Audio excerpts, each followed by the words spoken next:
They sold my seat at the family table, then found out I owned the building underneath it. The microphone feedback cut through the ballroom like a blade before anyone said a word. That's the part nobody tells you about public humiliation. It has a soundtrack. A high, thin whine from a speaker somewhere near the dais, and 300 guests turning their heads toward it instead of toward the woman standing at the edge of the parquet floor in a charcoal suit, holding a folder she had not been invited to bring. I was that woman. And I want to start there in the middle of the whine because everything before it doesn't matter as much as people think it does. My name is Renata Calloway. I'm 34 years old, and 40 minutes before that feedback screeched through 600 square feet of rented elegance, my mother had looked directly at my face, in front of caterers and cousins and a string quartet that hadn't yet realized it was about to become irrelevant, and said the sentence that ends most family group chats permanently. "You were never really one of us, Renata. Let's stop pretending tonight." She said it because she thought no one could hear except me. She said it because she believed the way she'd believed for 34 years, that I had no leverage, no standing, no claim on anything that mattered to the Calloway name. She said it standing on a runway she did not know I owned. I'm not talking about a fashion runway, although there was a literal one of those too. Ivory silk stretched across the ballroom floor for my younger half-sister Briar's wedding processional. I'm talking about the deeded, recorded, title-insured strip of private easement connecting the venue's loading dock to the public road, the access corridor that every truck, every florist van, every catering rig, every fire marshal inspection depended on to legally service that building.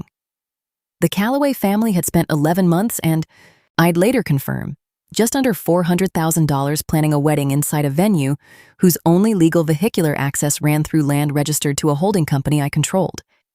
They didn't know that. They didn't know a lot of things about me by then, because they had stopped asking 9 years earlier, the day they decided I was the daughter who didn't fit the photograph. This is the story of the night they found out exactly what they'd been standing on. Stick with me until the end, because the final piece of paper in that folder is the one that actually changed everything, and it wasn't a deed. People assume disownment happens in one dramatic sentence, slammed across a dinner table like a verdict. It doesn't. It happens in installments, so gradual you mistake it for normal family weather, until one day you do the math and realize you've been quietly erased for almost a decade. It started, if I'm honest about the timeline, when I was 25 and told my parents I was leaving the family business.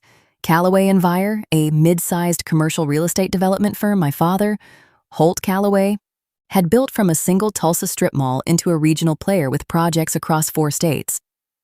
I'd grown up assuming I'd inherit a desk there. I had an MBA pointed at exactly that desk. And then, in my last year of graduate school, I took an elective in land use law almost by accident, and something in me reorganized permanently. I didn't want to develop properties. I wanted to understand, structurally, who actually controlled access to them, easements, right-of-way agreements, title chains, the unglamorous infrastructure of ownership that determines who can functionally use a piece of land regardless of whose name is on the flashy part of the deed. My father called it a hobby disguised as a career. My mother, Denise, called it throwing away a future for a technicality. What none of them said out loud, but what I heard in every clipped phone call afterward, was that I had embarrassed them by choosing something they couldn't show off at the country club. Briar, my half-sister, 11 years younger, was the opposite kind of daughter. She studied marketing, worked event planning internships our father arranged through 3 different phone calls, and by 23 had built a modest but visible following styling weddings for minor local influencers. She fit the photograph. She always had. And I don't say that with bitterness toward her specifically. Briar didn't write the family's rules. She just benefited from them, the way you benefit from weather you didn't summon. The slow fade started with small things. I stopped being copied on the group texts about Thanksgiving logistics. My father's assistant, not my father, called to tell me about his retirement party instead of him calling himself. At my grandmother's funeral, the seating chart at the reception had me at a table near the kitchen door with second cousins I'd met twice, while Briar sat at the family table with a placeholder seat reserved for her then-boyfriend, a man she'd been dating for 6 weeks. I noticed. I said nothing, for longer than I'm proud of. Because the alternative to silence felt like confirming a story I didn't want to be true. That I had become optional to people whose approval I'd spent my whole childhood trying to earn. By the time Breyer got engaged to Desmond Reyes, a hospital administrator with an easy laugh and what I'll admit was a genuinely kind disposition, I had already built, quietly and without announcement, Calloway Land Partners, a separate, deliberately unrelated-sounding entity I'd founded with two former classmates from my land use program.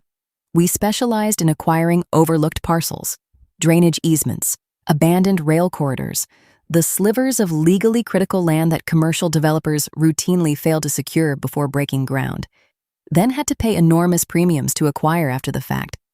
Once they discovered they couldn't legally get trucks, water lines, or fire access to a property they'd already poured concrete for.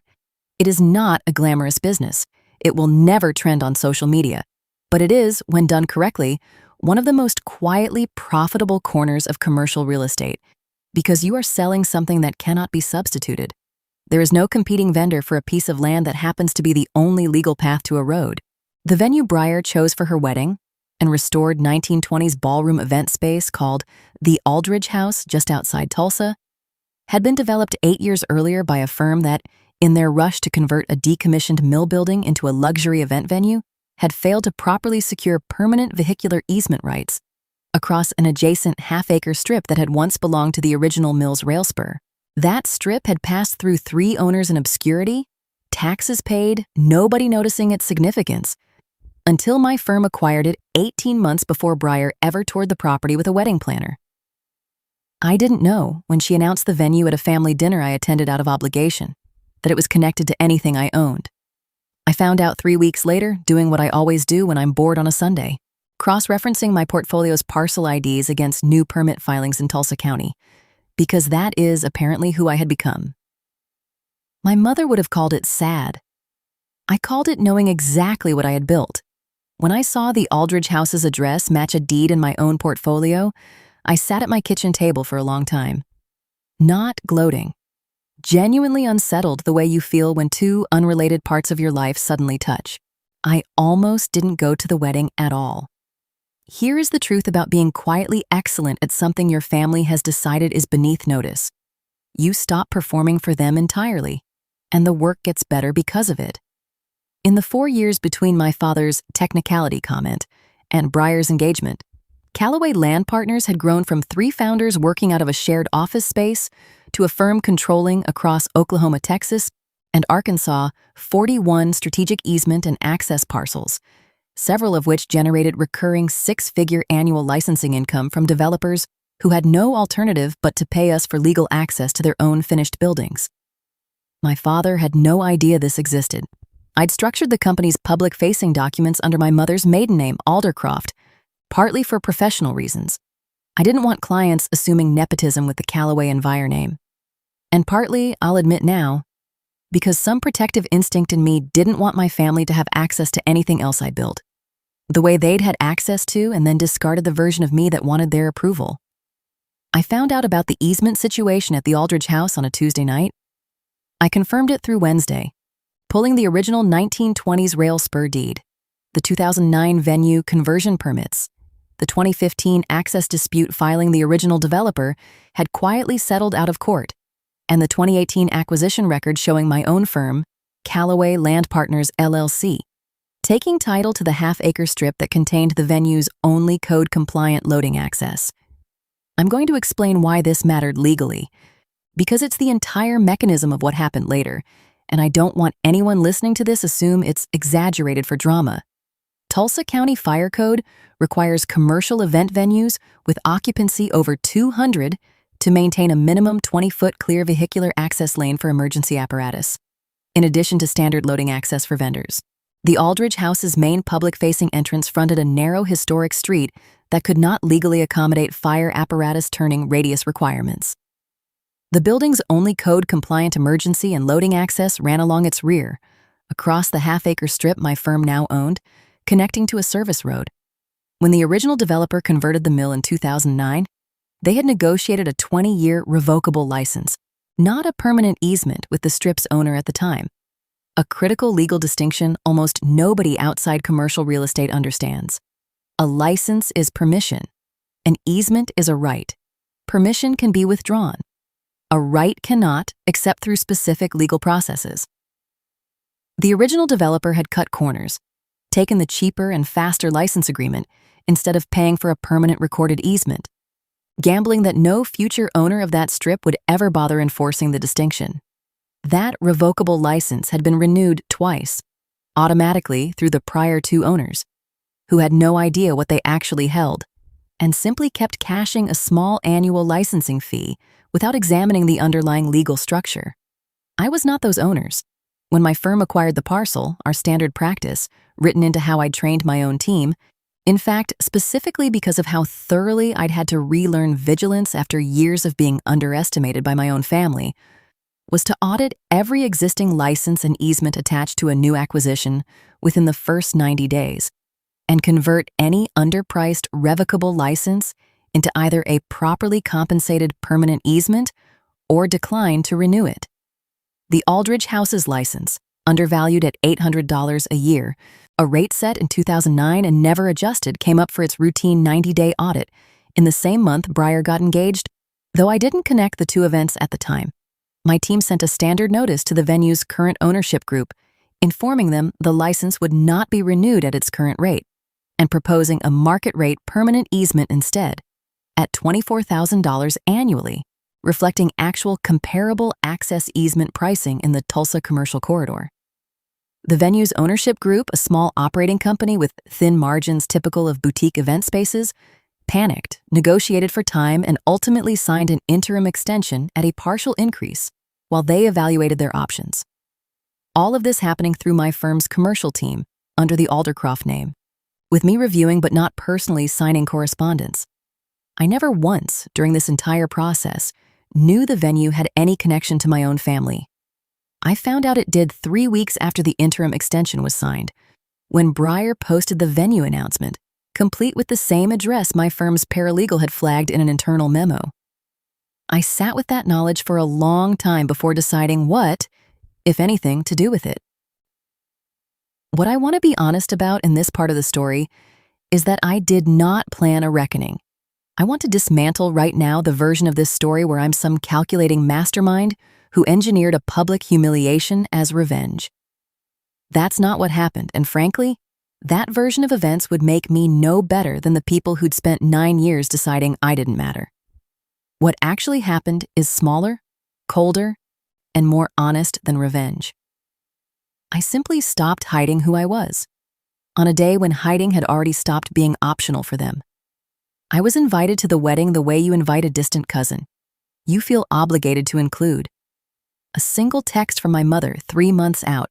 No call, no warmth, just save the date, June 14th, Aldridge House, 6 p.m., black tie, let us know +1 by April.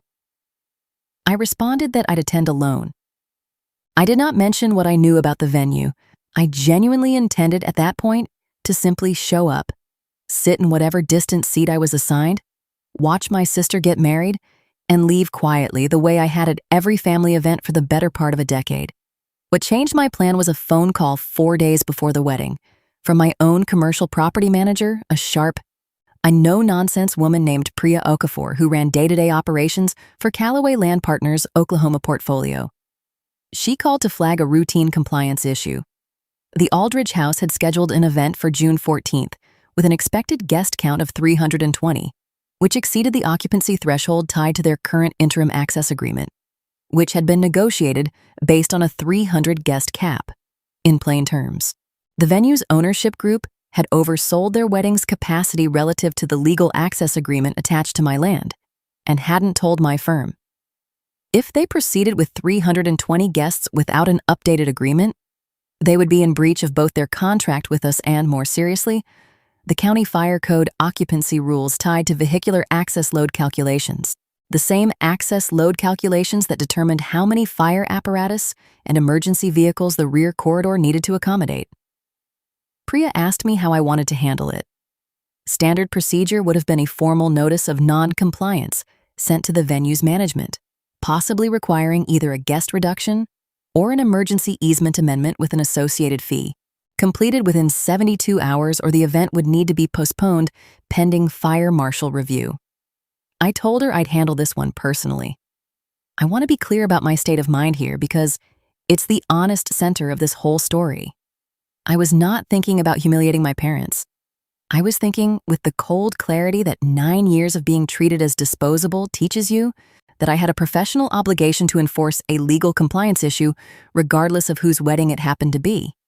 And that I was, for the first time in my adult life, in a position where my family's comfort was not going to override what was correct. I drafted the compliance notice myself. I had it delivered through proper legal channels, not personally, 3 days before the wedding. Addressed to the Aldridge House's general manager, copying the venue's events coordinator. It stated factually, without editorial language, that the scheduled June 14th event exceeded the guest threshold permitted under the current vehicular access agreement, that an amended easement agreement at the appropriate fee tier needed to be executed within 48 hours to remain compliant, and that failure to do so could result in the venue being required to either reduce capacity or postpone pending fire marshal sign-off. I did not sign it with my own name. I signed it, as I always did in firm correspondence, as Managing Partner, Calloway Land Partners, LLC, under the Aldercroft filing name that had, for years, kept my professional identity entirely separate from my personal one. The venue panicked, as venues do under deadline pressure with a wedding 48 hours out. They called my office repeatedly. Priya, following protocol, told them the matter was being handled by the managing partner, and that an amended agreement at $28,000 for the higher capacity tier needed to be signed and a deposit wired before the event could proceed at the requested guest count. It was the venue's general manager, panicking, who called my mother and father directly because they were, as the wedding's primary financial guarantors, listed as a backup contact on the venue contract for exactly this kind of emergency. I did not know that call happened until I arrived at the wedding itself. I walked into the Aldridge house at 5:40 p.m., 20 minutes before the ceremony, wearing a charcoal suit because I have never owned a cocktail dress that didn't feel like a costume, carrying a slim leather folder because I had, at the last minute, printed a copy of the access agreement and the compliance notice, telling myself it was simply professional habit. I never walk into a property I have legal standing in without my documentation. I told myself I wasn't expecting to need it. My mother found me near the coat check before I'd even located my seat. She did not say hello. She said in a voice pitched low but sharp enough to carry, "Do you have any idea what you've done?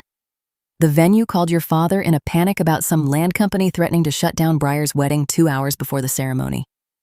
Do you know anything about that?" I told her, honestly, that I did. I told her I was the managing partner of the land company in question, and that the venue had been out of compliance with the access agreement attached to its loading corridor. What happened next, I've replayed many times, and I think the most accurate way to describe my mother's face is that I watched her try to fit a new fact into an old story and fail, because the new fact didn't have anywhere to go. She said, "That's not possible. You work in some kind of consulting." I told her gently that I had told her exactly what I did for a living on at least 4 separate occasions over the past several years, and that she had each time changed the subject within about 90 seconds. That's when she said the sentence, the one I opened this story with. She looked at me in the lobby of a venue she did not yet understand I had legal authority over and said, "You were never really one of us, Renata. Let's stop pretending tonight." I didn't cry. I want to say that clearly because I think people expect this part of the story to be about tears, and it wasn't. What I felt was something closer to a door quietly closing somewhere inside my chest. A door I realized in that exact moment I had been holding open for 9 years out of habit rather than hope. I said, "Okay," and walked toward the ballroom. My father caught up to me near the entrance to the main hall, sweating slightly under his tuxedo collar, holding his phone. He said the venue manager was telling him some land company was going to shut down the event over a fire code technicality, and did I know anyone in commercial real estate who could call and smooth this over before Briar found out and panicked? I told him I was the person he needed to call. He laughed, the short, disbelieving laugh of a man who has decided his daughter is joking, and said, "Renata, this isn't the time." I opened my folder. I want to walk through exactly what was in it, because the documents matter more than my tone of voice ever could. The first page was the recorded deed showing Calloway Land Partners LLC, doing business as Aldercroft Property Group, as title holder of the half-acre access parcel behind the Aldridge House, recorded 18 months earlier with the Tulsa County Clerk. The second page was the original 2009 revocable license agreement between the venue's prior ownership and the parcel's previous owner, highlighting the specific clause stating the license could be terminated or modified with 90 days' notice. The third was my firm's compliance notice, sent 3 days earlier, citing the fire code occupancy calculation tied to vehicular access load. The fourth was an email chain showing the venue's general manager acknowledging receipt of that notice and requesting an extension. I handed the folder to my father, not dramatically, just the way you hand someone paperwork they need to read before making a decision. I said, "I'm the managing partner who sent that notice. The venue oversold capacity against an access agreement my firm controls. If you want the wedding to proceed at 320 guests tonight, someone needs to authorize and wire the difference for the amended agreement within the hour. Or the fire marshal liaison the venue is required to notify will need to approve a guest reduction instead." My father stared at the deed page for what felt like a very long time. Around us, the string quartet was tuning. Guests were filtering toward their seats. My mother had reappeared, her face doing the particular kind of pale that happens when a person realizes a story they've told themselves for years has a hole in it. They can suddenly see straight through. "This is insane," my mother said. "You did this. You're sabotaging your own sister's wedding." And here is where I said the thing I'd never said to either of them in 9 years. The thing that, I think, mattered far more than any deed in that folder. I said, "I didn't sabotage anything. I enforced a legal agreement, the same way I would for any client on any property, regardless of who was getting married inside it. The only reason this feels personal to you is that you assumed I'd never have the kind of standing where my decisions could affect yours. You assumed I was still the daughter you stopped including 9 years ago. I'm not her anymore. I haven't been for a long time. You just never bothered checking." The feedback whine happened because, in the commotion, someone bumped a stage monitor near the dais where the officiant was doing a final sound check, completely unrelated to our conversation. But it cut through the room exactly as my mother opened her mouth to respond. And by the time it stopped, half the wedding party and a noticeable fraction of the guests had turned to look toward the commotion at the ballroom entrance, toward me, my parents, and the folder now open in my father's hands. Briar appeared from the bridal suite hallway in her dress, having heard the word "shut down" through a panicked bridesmaid. And that's when the conversation stopped being something I could keep contained to family. She asked what was happening. My father, to his credit, didn't lie to her. He said shakily that there was an issue with the venue's access agreement and that Renata apparently controlled the company involved. Briar looked at me, not with hatred, with something more complicated, a kind of stunned recalibration. The look of someone realizing the family member she'd been taught to think of as the disappointing one had, in fact, been quietly operating at a level none of them had bothered to notice. She asked simply, "Can you fix it? Right now, please?"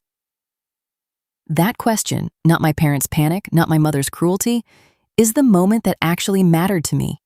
Because it was the first time in years a member of my family had asked me for help instead of asking me to disappear quietly into the background of their lives. I told her yes.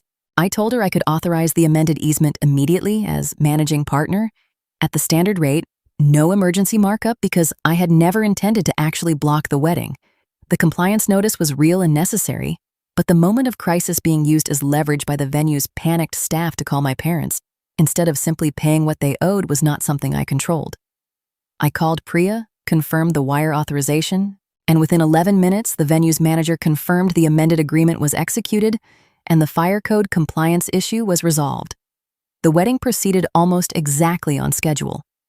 Briar walked down an aisle laid across a runway floor inside a building whose only legal access to the outside world ran across land owned by the sister. Her parents had just, minutes earlier, told to stop pretending she belonged in the family. I sat in the back. Nobody moved me to a better seat. I didn't ask them to. People want endings where the family realizes its mistake, where there's a tearful hallway conversation, where my mother finds me at the reception and says something redemptive about pride and blindness and being sorry. I'm not going to give you that ending because it isn't what happened. And I refuse to manufacture a reconciliation just because it would feel more satisfying to hear. What actually happened is colder and, I think, more useful as a lesson than a tearful apology would have been. My father found me near the exit around 10 that night after most of the formal events had wound down.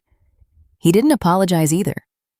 What he said was, "Why didn't you tell us what you'd built?" And I told him the truth.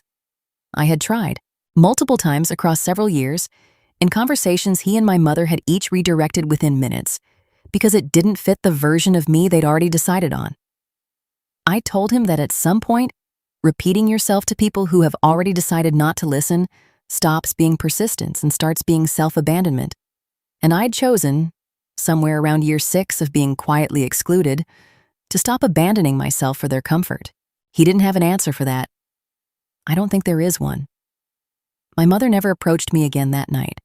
I heard through a cousin weeks later that she'd told people at the reception I'd almost ruined Briar's wedding over some business dispute, a version of events that conveniently omitted the part where the dispute existed because the venue had violated an agreement she knew nothing about, and where I was the one who solved it in 11 minutes flat once someone finally asked me to. I let that version of the story circulate.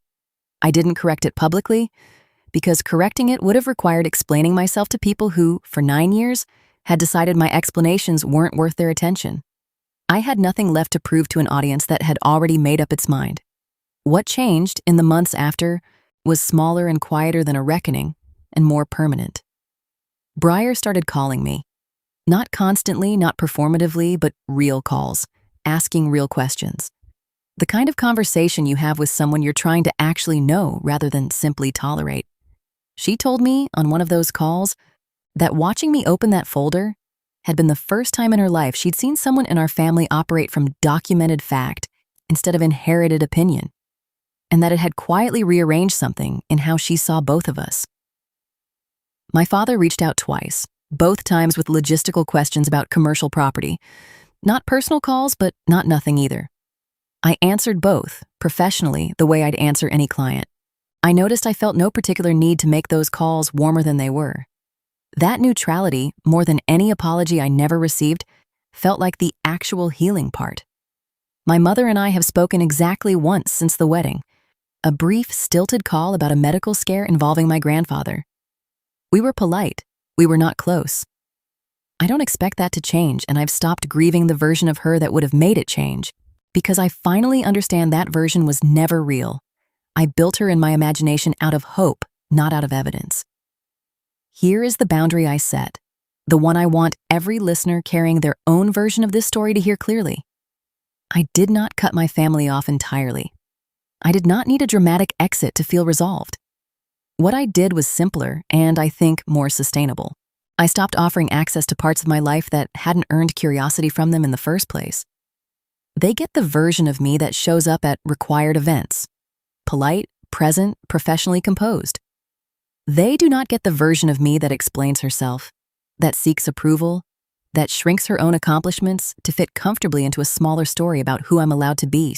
That version of me retired the night a feedback whine cut through a ballroom I happen to own the only legal access to. If you've been the family member who built something extraordinary in the silence left behind after everyone stopped paying attention to you, I want you to understand something clearly. You do not owe anyone a dramatic unveiling. You do not need a folder of documents or a literal deed to prove your worth in front of an audience. What you need, and what I eventually found, is simpler than vindication. The quiet, permanent decision to stop performing smallness for people who decided long ago that smallness was all you were allowed to be. The truth doesn't need a stage. It only needs you to stop apologizing for taking up the space you already rightfully occupy.